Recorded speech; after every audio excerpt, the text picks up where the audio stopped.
It's kind of cool just to watch them move. Oh.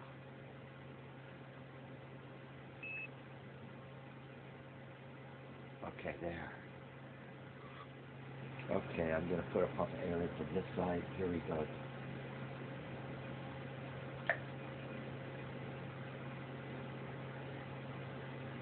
Wow.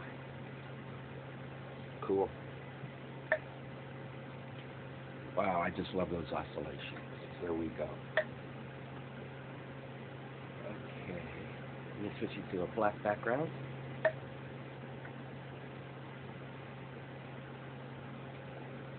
Yeah, so that's about 800 mils. So this should put it around 1100 milliliters. So let's see what happens here.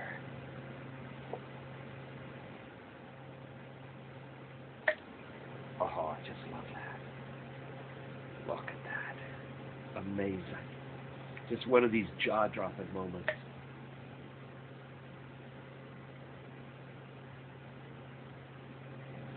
Okay, here we go. To do it again, looking into the camera. Big puff. Here we go. Oh, right at the lens. I saved the lens.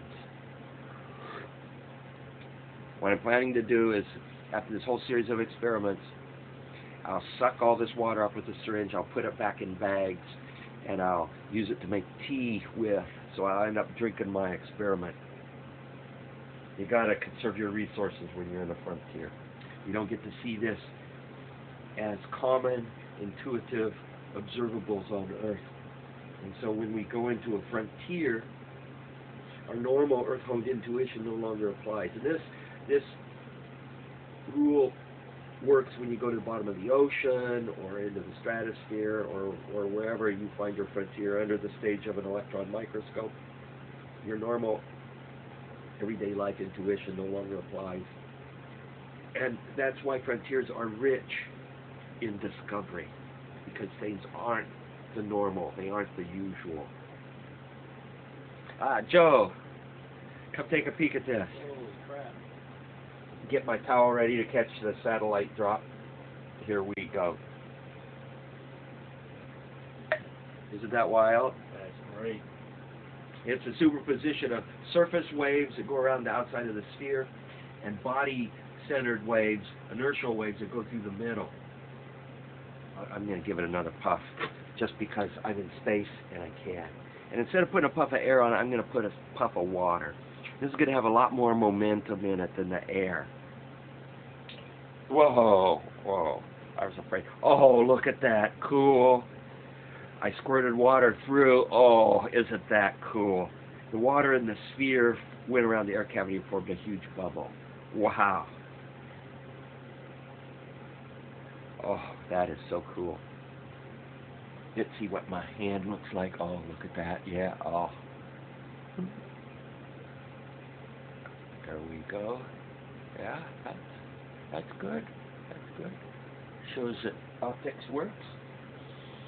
And let's see what my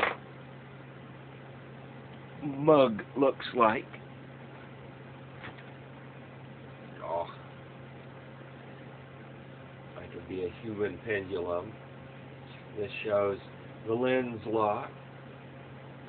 Motion is in the opposite direction and the image is inverted or upside down. And there I am, and I'm going to come up here with my eyeball.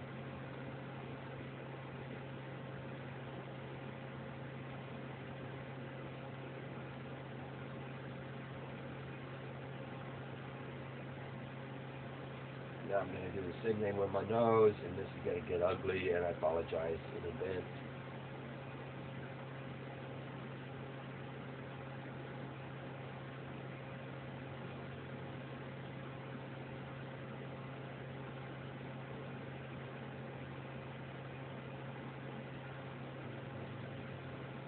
I look like I have a floating head. I have a black shirt on, and it blends with the black background, so I'm just a floating head. Okay, enough of that. And let's get back to doing some science.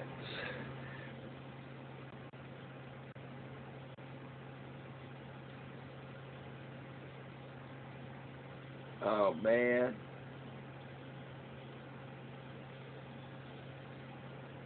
it swallowed a...